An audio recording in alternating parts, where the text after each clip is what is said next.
Welcome, everybody, to the Alchemist of Self podcast. Today, I'm so honored to be joined by a special guest. We've got Hailima Yates, who is a CEO and a founder of Lovemark, a mindset coach, and the author of Dissolving the Anchor, which we'll be talking about a little bit later on in this podcast. With over 20 years of experience, she has dedicated her career to fostering self-empowerment, social compassion, and mental wellness through impactful workshops, programs, and productions. Known for her heartfelt storytelling and actionable strategies, Hailima inspires individuals to shift limiting beliefs, cultivate constructive habits, and intentionally create a more fulfilling and purposeful life. Her mission is to empower people to transform themselves and positively impact their communities. So welcome. How are you going, darling? Thank you so, Thank you. so much for joining me today for this conversation. Thank you so much for having me, Michelle. I'm happy to be here. Thank you.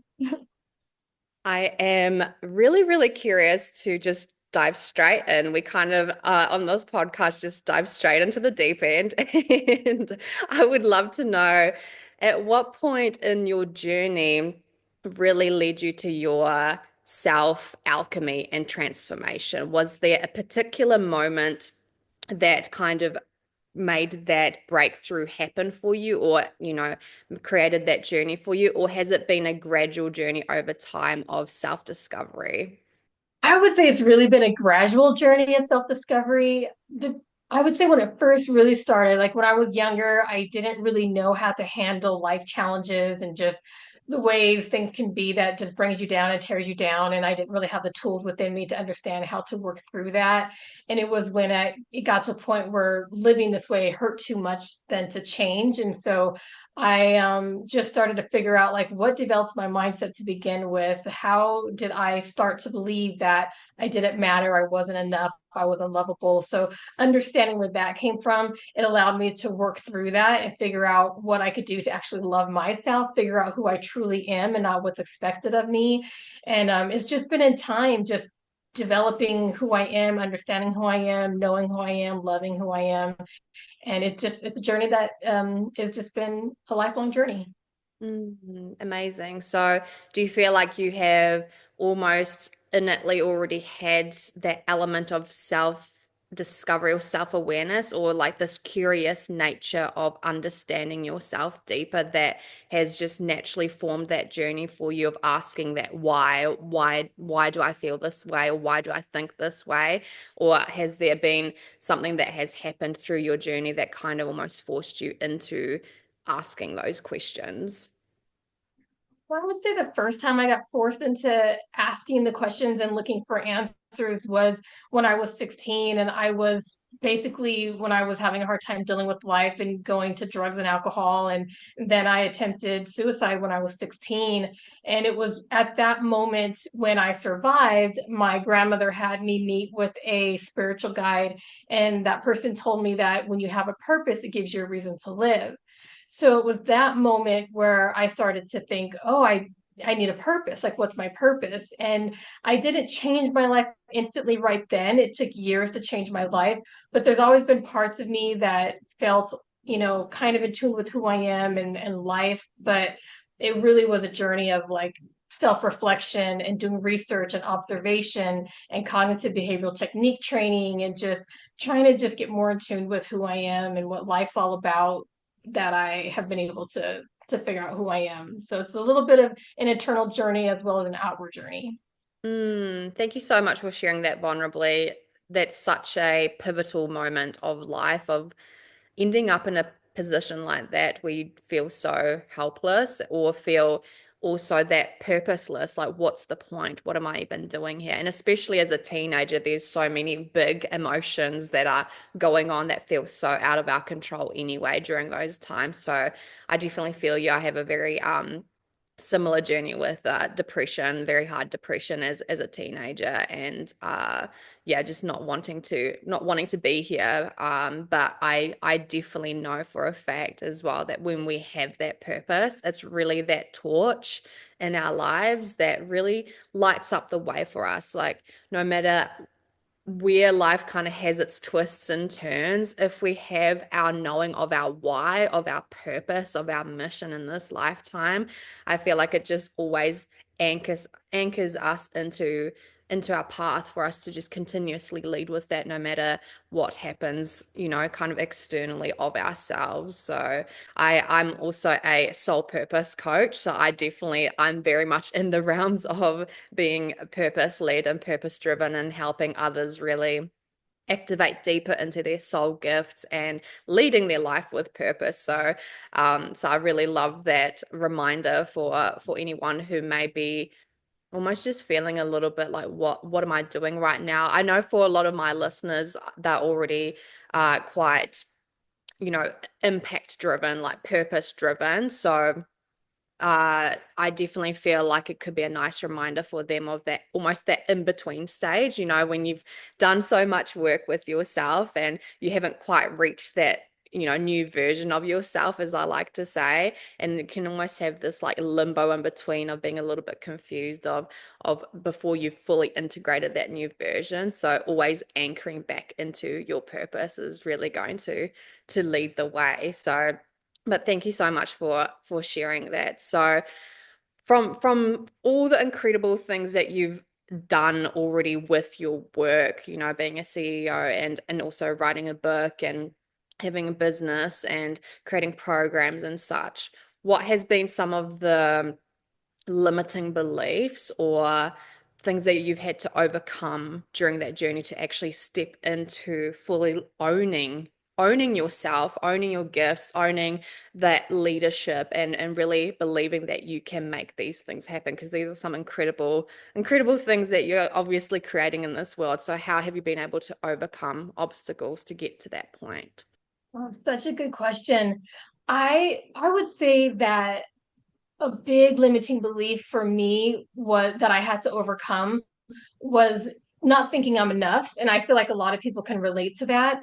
I realize that there's a lot of people out there in this world who can do this type of work, who do this type of work. They work with others for transformation and providing guidance to know who they are, know their worth, and to make sure that they have constructive thoughts and habits. I had to realize that, I'm me. Like as long as I'm me and I'm my own unique self and I present myself truthfully and genuinely, that's something that I have to offer. So I've got my experience and I've got just the different ways that I can be creative with creating the curriculum that I do or the workshops that I do. And that's what's helped me to not allow myself to feel like I'm not enough. Like there's always going to be someone who can do more, do something better, however you want to look at it. But I just feel like as long as I'm being me, then that's all that matters. Yeah, authenticity. And something that I've really heard you say is creating. That word came up a few times. So clearly for you, it's really about tapping into that, into your own creativity in whatever form that has looked like, whether it has been through curating these offers and programs and how you want that journey to look like for your clients or for people, or creating your book. So that's really beautiful because I work with a lot of creatives with my coaching. And so that's a really nice reminder is to just trust in your own creativity and trusting that that is always enough, more than enough. And something that I always love to remind people of is no one else can do it the way you can do it.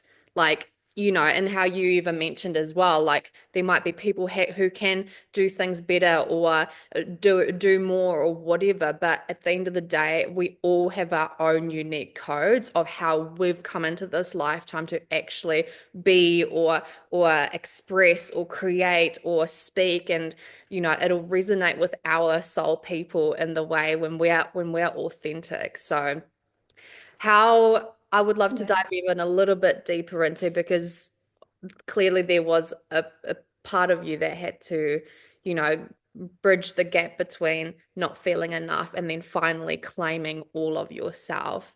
Can you recall if there was like a specific aha moment, or what tools and tricks you created to build that gap between that space of not good enough and then actually fully being like, this is who I am, and I'm gonna just stick to my authenticity and go hard with it. I I really don't know the exact moment of when it happened, but I feel like it's when I got to a point where I started being happy with what I have. Like there are moments where you can feel like I'm always all about like self-evolution. I think it's great to always grow and to learn and all of that. And I will still be an advocate for that.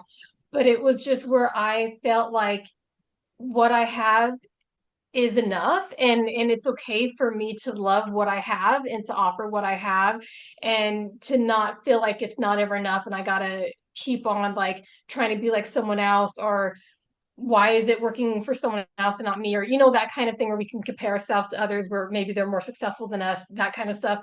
I felt like when I stopped comparing myself, that's when I started to really succeed and be able to be even more used to my clients and be able to work with more people. I think once you start to realize who you are and knowing your worth and knowing that what you have to offer is what you have, and it's beautiful, and it doesn't need to be how someone else does it. It's you're unique. And so I felt like once I started realizing that it's okay to be unique, and it's okay that the way I see things or the way I do things is my own way. Because I feel like sometimes we think, oh, we got to follow this structure or whatever, and I'm not really that kind of a person. Like I have my own creative way of doing things, and I can be structured. I can be structured, but it's not where it's like I have to follow some formula that's already been created. Like I love just being free thinking and just doing it what works, what like makes sense to me, because then I can help it make sense to others. And I just listen to my clients too. I'm there for them. So I want to make sure that I am on this journey with them, like understanding who they are, what they need. And that's how I am able to shape my work for them, my material for them, or the conversation. It's always driven in a way that's going to be beneficial to them, to whoever it is that I'm working with. So I have a foundation of what I provide, but I'm always going to be tweaking it and making sure that it is something that they can understand and relate to. So yeah, it's all just I feel like it became where I was like, I'm good with where I am and who I am. And once I had that understanding, yeah, my life just got a lot better. I love that so much. It's something that I have realized for quite some time now, but I was literally thinking about this yesterday about how it always is this dance between the truth, two truths existing at the same time. One truth is that, desiring more and wanting to create more and wanting to evolve and become continuously, that continuous becoming. But at the same time, the truth can exist of just enjoying right now and enjoying who you are right now, what you have right now, and just being here. And that is literally the dance that that continuously allows us to be present, be grateful, and also create that more magnetic energy that also does draw in new inspirations and draw in new opportunities and continues our co-creation, because we have come into this lifetime to create, right? So I love that you shared that. And another thing that's so funny, because I literally had this epiphany like a week ago or something, and wrote it in my notes app on my phone about what kind of coach I also am. And literally you spoke basically the words of the epiphany that I had was that I am not here to be the coach that teaches you a specific framework or a specific structure. Like, sure, I've got my own structures and frameworks that I work with my clients, but I'm not the one that's going to tell you like do these things to create the success, because I myself have for a long time been on that hunt for finding the strategy that's going to give me my next breakthrough or my next success or my whatever. And it's lovely to see that it's worked for some people, but for me it's just never worked out, and I've just been left feeling so frustrated, feeling more rigid, feeling just more boxed in, and just losing myself through that journey more and more, thinking that I'm having breakthroughs, and I'm sure I am having breakthroughs, but thinking that I'm about to have my breakthrough through this strategy. And really, the breakthrough I had was a week and a half ago. I actually decided to completely stop pursuing putting offers out there and launching and just step back and just let it breathe and let it just have its moment to just come back to me, come back into my own energy, come back into my own ideas and my own aha moments rather than continuously like initiating and forcing it to happen when it's not wanting to happen like that. So it's so funny the resonance of what I've literally just been literally just been going through and you're speaking it. And I took it as my notes app, like something that I even shared with my community was that I'm not your girl if you're wanting just like a copy paste framework. I'm your girl that's going to show you what is so fucking unique about you and create your own structure, your own blueprint of how you were designed to show up and how you were designed to show up uniquely to create your own momentum and breakthrough and success. I love the resonance. So thank you. Thank you for sharing that. Yeah. That was so beautiful. And I love that you shared that because when we're trying to force something, that's not us. If we're trying to force it, then we're not being true to who we are. So that is so beautiful that you realize that you're doing that and you stopped, you stepped back, and you just see how amazing what you do is what people need. So that's beautiful. Yeah, yeah. And I just love how much every time I have a guest on this podcast, there's so much resonance every time. Like it like surprises me, but at the same time, like doesn't cease to, surprise me because obviously, our souls are finding each other. And it's like I said before we hit record was just like how it's just so cool that this platform is creating that connection for us to meet each other and just meet each other from all around the world. And we have the similarities in one way or another of our path or of our journey. So I really love that. So the other thing I'd love to know is what have been some of the tools or practices that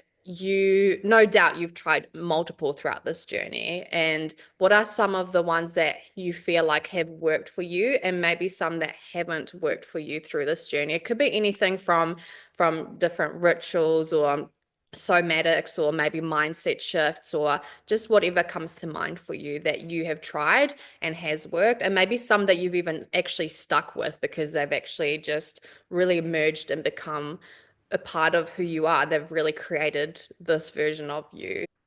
I would definitely say mindset shift is a huge thing for me. I work when I'm working with people and I am using tools that like worked for me that I've created all that stuff and then I continuously create as time goes on.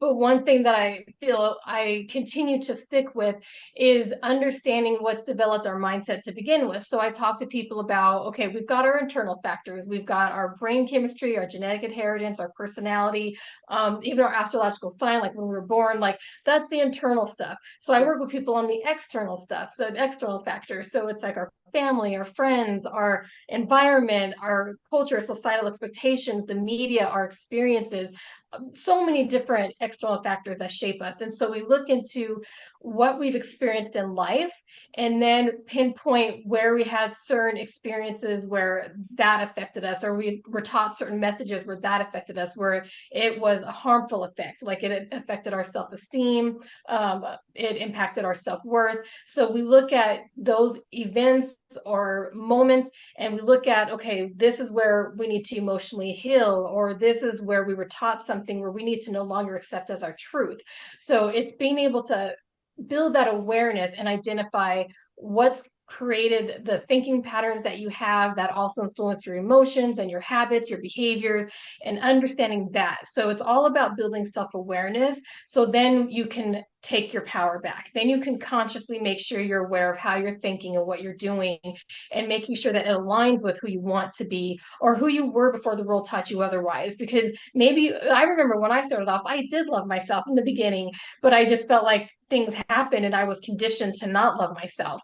And through that is where I was like, okay, I got to make changes. I got to get back to loving me. I got to remember who I am or even evolve into something greater. So it's just about remembering who you are, knowing who you want to be, and are your actions reflecting that? Are they aligning with what you want or who you want to be? Yeah, I love that. I love because self-awareness is the first step, truly. We've got nothing to work with or work through unless we can actually be really honest with ourselves. And sometimes it can be really uncomfortable because I do a lot of shadow work with myself and have for a long time, but also with my clients. It is quite the baseline of everything that I do with my clients. And it's sometimes it can be really uncomfortable to face those parts of yourself that are a bit more ugly parts, and or that have come from a place that was an ugly place, right? Memories or such. But self-awareness truly does give us our power back, because as soon as we have that self-awareness, then we can do something about it and shift it, change it, rewire it, and yeah, heal it as well. So yeah, I love that. So self-awareness and yeah, just continuously staying curious with yourself. And what advice would you give to someone who would be currently, maybe, like I said, this is something that I've recognized with even with my clients, is that no matter how much they have created amazing things, in this world already with their projects or businesses or art or whatever it may be, they've already reached certain points of success, but maybe they're just, like I said before, in that limbo of growing, almost outgrowing that part of themselves and about to be birthed into a new version or a new creation or a new expression that wants to come through. And that limbo in between, where they may be just a bit confused about questioning themselves and questioning, like, wait, what am I even doing? Or who am I speaking to? They might have been so certain about that in the past, and then right now they just can't quite grasp what that is. What advice would you give to someone to really help them rediscover themselves to who they're becoming, yeah, who they're about to become? You ever feel like you're trying to force yourself into a version of success that actually doesn't feel right for you? Here's the thing, you're literally designed for a specific way of moving through this world, of making decisions and creating impact. And if you're feeling stuck, chances are you're out of alignment with your energetic blueprint.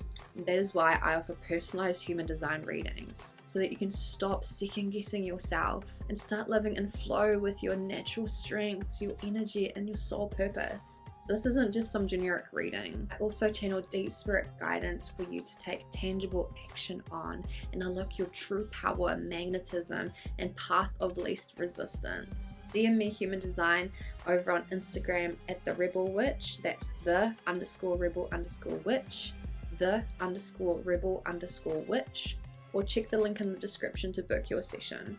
Let's activate the most effortless, aligned, and abundant version of you. Now, let's get back into this episode. The advice that I would give or do give is about, so I feel happiness is like the purpose of life. I feel like happiness is huge. So what I do is I ask people, like, what brings you joy? What brings you happiness? What makes you happy?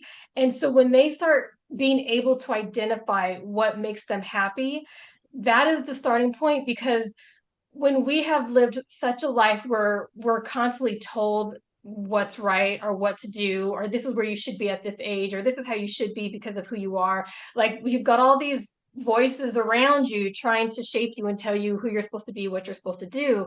So when I give them an opportunity to sit back and reflect on what actually brings them joy, it allows them to get in tune with themselves, to understand, okay, what do I really want?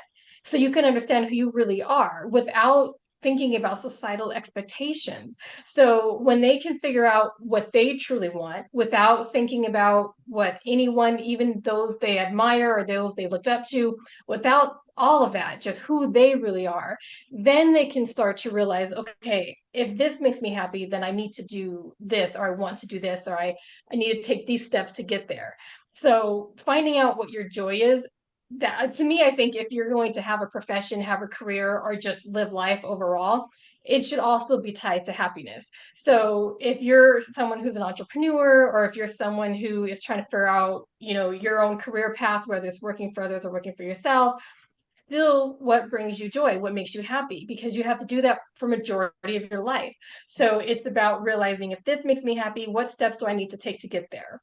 And that's where to start. What makes you happy? And if you want to do this, if you find joy with this, how can you make money doing that? Or what kind of job can you have doing that? And then let's work towards that.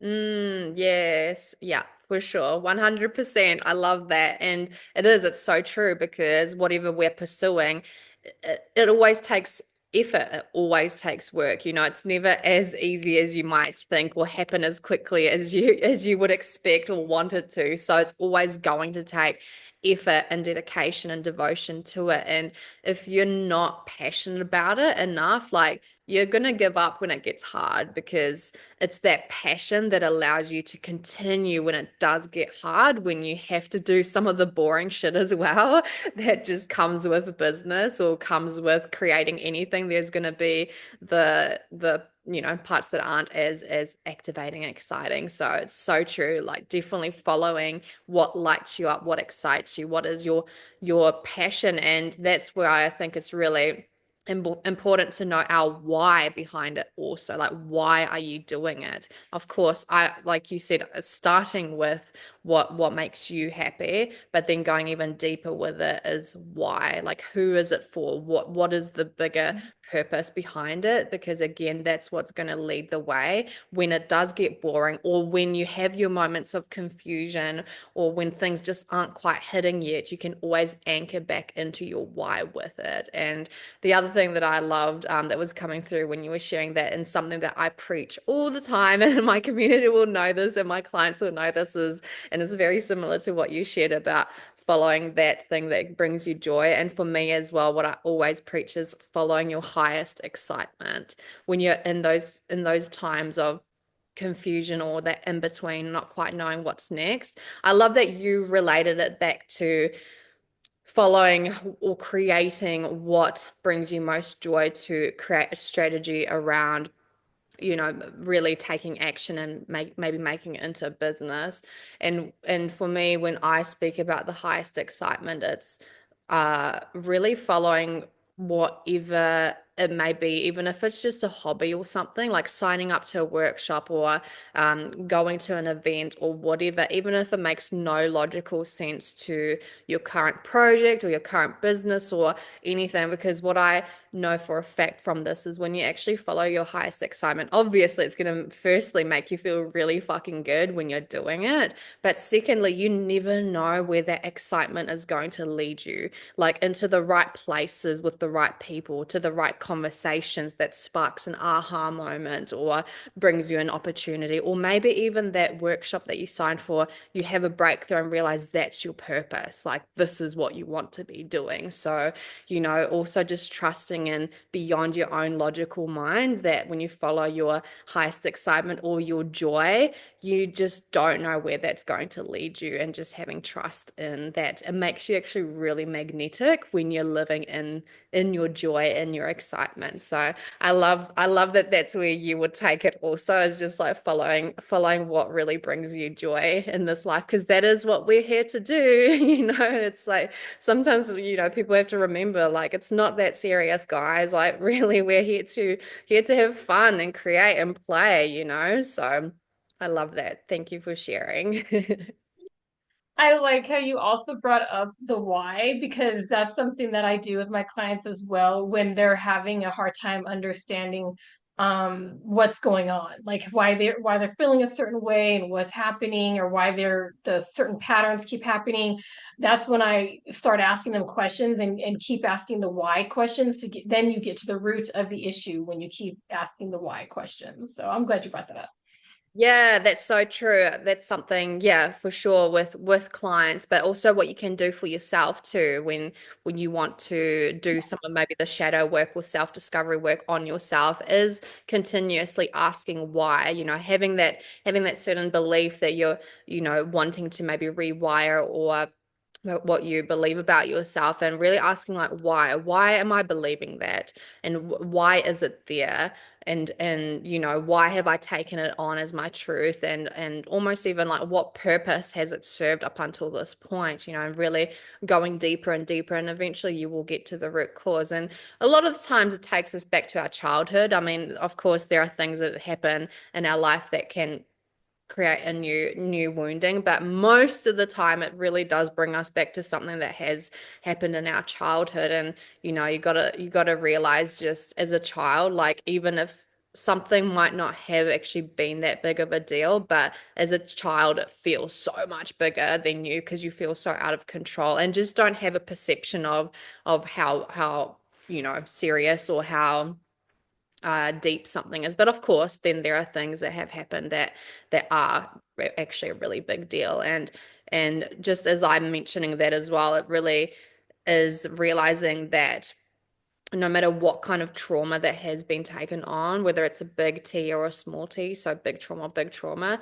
the body actually still resonates it as the same thing. So even if you've gone through something that you might be like, oh, but that wasn't actually a big deal. If it's done something for your own self-belief, it's still worth giving the time to heal, because it's still being stored in your body and may just be impacting you, or, preventing you, blocking you from really believing in yourself and going for it. So just something that came through. As I was speaking, I just wanted to quickly put a wee side note there of that. So Yeah, and it's so true. Like if we have any unresolved trauma that we've experienced, when we don't resolve it, when we don't face it, don't work through it, then we're going to keep on reacting to life with that wound still being open. Even unconsciously we'll be doing that. Like we'll be making choices and feeling a certain way and thinking ways that we're not even aware of because of that wound that's still open back there. So I think it's important to be aware of the wounds that we have and do what we can to work through them and emotionally heal, and whatever process that looks like for you. And that's a way to be able to respond to things in a way that is current, where you are now in knowing of who you are now to respond to things how you would now, with this mindset, with this where you're at in this place in life, in this stage. yeah, absolutely. And yeah, as you said as well, is, really understanding that it does impact you and continues to, until you do something about it. So definitely something that I would love to dive into now, that I feel like is just going to bring everything that we've been talking about, bring it all together, is your book. So, Dissolving the Anchor, a guide to empowerment and self-acceptance. I feel like it's really the theme that we've been talking about. And it really is the theme of what I bring also to the community and what it's all about. So please tell us whatever feels that wants to come through regarding your book. Yeah, so with my title Dissolving the Anchor, I realize that some people can see anchor in a good way where it helps you to be grounded. Like you can look at anchor in a positive way. For me in this book, anchor is what's holding you back. It's actually something that's weighing you down. So it would be anything that has developed your self-perception, your worldview, just how you interpret life and situations that are harmful to you, that is preventing you from being able to know your value, and it's been limiting you, and you're having self-devaluing, self-defeating beliefs and behaviors. So it's anything like that that has created that anchor. So the anchor is what's holding you back. So it's understanding what you've been through in life, what you've learned, and how you can, after you pinpoint that, what you can do to work through it and face it, and no longer have that be something that is what's holding you back and is controlling your current life, or it's puppeteering your feelings and your behaviors and actions. So it's about being able to build that self-awareness like we've been talking about, and being able to work through what's ever hurting you, harming the way you see yourself in life. And as you work through that, then you start to dissolve your anchor. Then you start to be able to release what has been holding you back, so you can be true to who you are, love who you are, not have any fear with being who you truly are, and just having that confidence moving forward. And when you are faced with self-doubt at moments, because I know for myself, I'm not always like feeling the best or feeling great. Like sometimes life can bring me down, and there's sometimes I'm not always feeling confident 100% of the time. And so whenever I start to feel that way, I start to I look at where it's coming from. Why am I feeling that way? What do I need to resolve that I haven't resolved yet? And then I think about how I've persevered. I think about like what I've been through in life and how I've been able to get through it. I remind myself of what I'm capable of. So I just it's all about providing tools that have people remember the power that they have within them to be intention with their life, with their thoughts, their choices, and just being more fulfilled, feeling more fulfilled. Yeah, I love that so much. And it really seems that your practice truly is that why and always asking. So I'd be curious, is that something that you use a journal or do you go through almost like a guided visualization through it? Or what does it actually tangibly look like when you do this process of asking why and being curious around where it's come from or yeah, what does that actually look like for you personally when you take yourself through that? For me personally, well, when I wrote the book, I did have my journals from way back in the day, and I read through them in order to do the book. But for right now, when I'm looking back into understanding things, I'm able to just kind of sit and reflect, be alone, not have any distractions, and I'm able to just sit there and just really just ask myself what's going on and why. There were moments when I would write. I definitely still feel like writing is a good thing. It definitely is great for releasing and then having a visual. So sometimes I will get a pen and paper, or I'll use my phone and get into notes and start typing it up, whatever I can use to start understanding what's going on and have that visual. But whether it's writing it down or whether it's just being by yourself in a quiet place where you can self reflect or where I can self reflect, that helps me a lot. So whether it's writing or just being in silence and being able to hear my thoughts. Beautiful. Yeah, I definitely believe writing is such a powerful tool that we can tap into, and not only for having this dialogue with ourselves and actually having a physical version or form of it, but also when it comes to manifesting, I find it so much more powerful when we actually put pen to paper and really write it out that way. And something else that you shared before was also about really reminding yourself of what you've been through and that what you've overcome and just reminding yourself of how powerful you actually are. And I've found that that's been such a powerful tool that I also use with particular clients depending on where they're at, if they're needing it. But it has been about not only recognizing the obstacles that they've been through and reminding themselves of how they overcame it and what tools they used and just really realizing that they have overcome some really really hard shit in this life, but also the way that I love to use this reflection is reminding them of what they have achieved and what they have actually created or yeah, different achievements, and I've found that that's super powerful also, where sometimes we just don't give ourselves enough credit for how badass we actually are and just how much epic shit we've created. And sometimes it's literally just taking that time to reflect on the things, because I feel like, especially nowadays, we're in such a fast moving world and it's just like always the next, and just actually taking some time to pause and look at what you've already done and really just soaking that in and taking a moment for that and just reminding yourself that you're a bad bitch. so, so I love Yes, that. yes, love it. Yes, love that. Love it so much.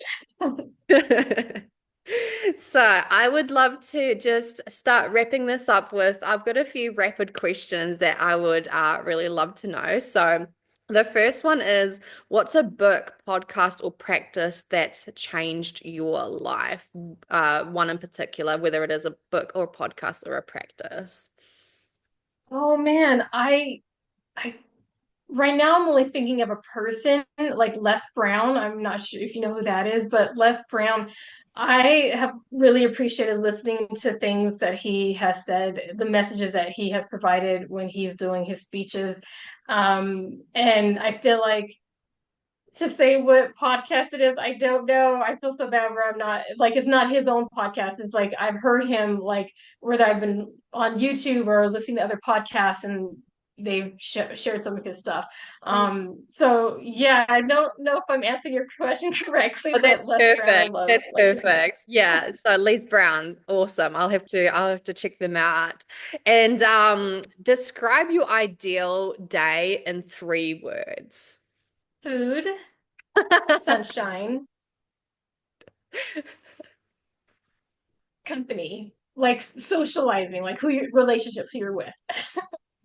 I love the food. I love that food one's the first one. I feel like that's Yes. something that I'd answer as well. It's food. As long as there's some delicious Oh food my, involved, it's like fucking great.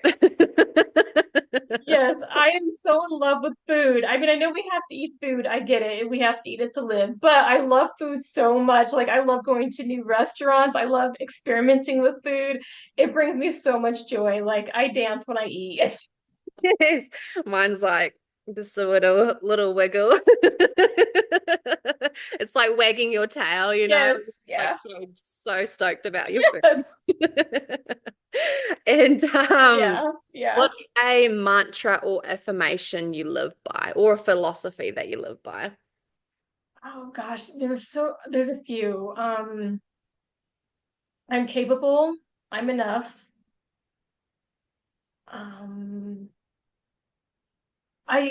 sometimes I'll say I got this, but I will add more to it. Like, how do I have it? Instead of just saying I got this, because then that really like what is that going to do for me? So, um, let's see what else.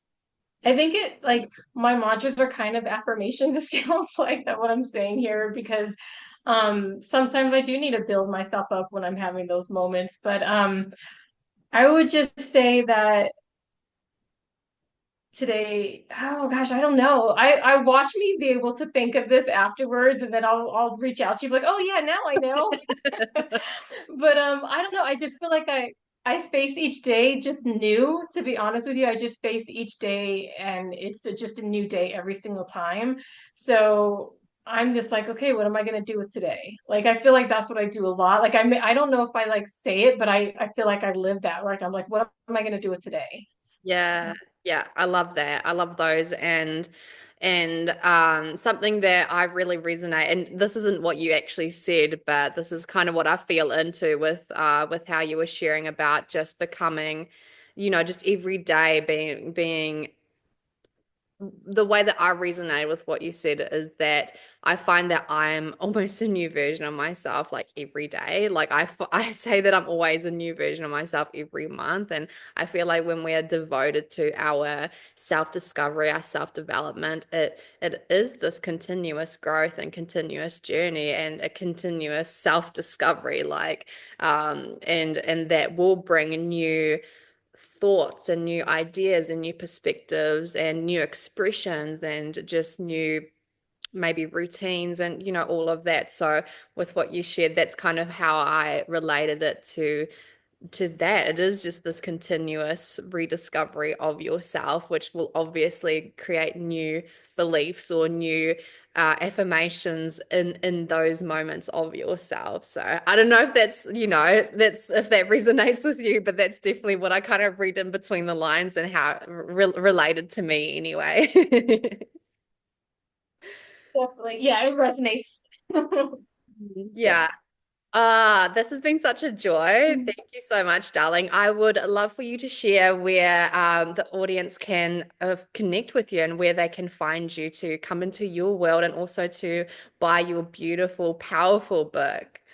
Thank you. I would say if you go to dissolvingtheanchor.com, you will be able to not just find the book, but if you're interested in getting to know me and maybe participating in workshops or sessions, my company is also on there. My company is Love Mark. So you can like click on that or I think there's a link in there for self-empowerment sessions and stuff. So yeah, if you go to dissolvingtheanchor.com, then you'll be able to reach out.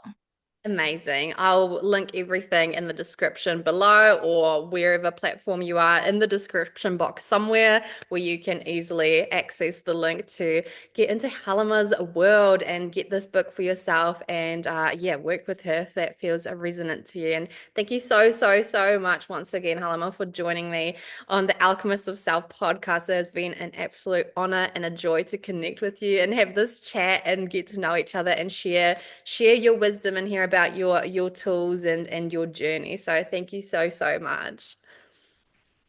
Thank you for having me, and I enjoyed getting to know you some more too. So thank you so much. It's been an honor.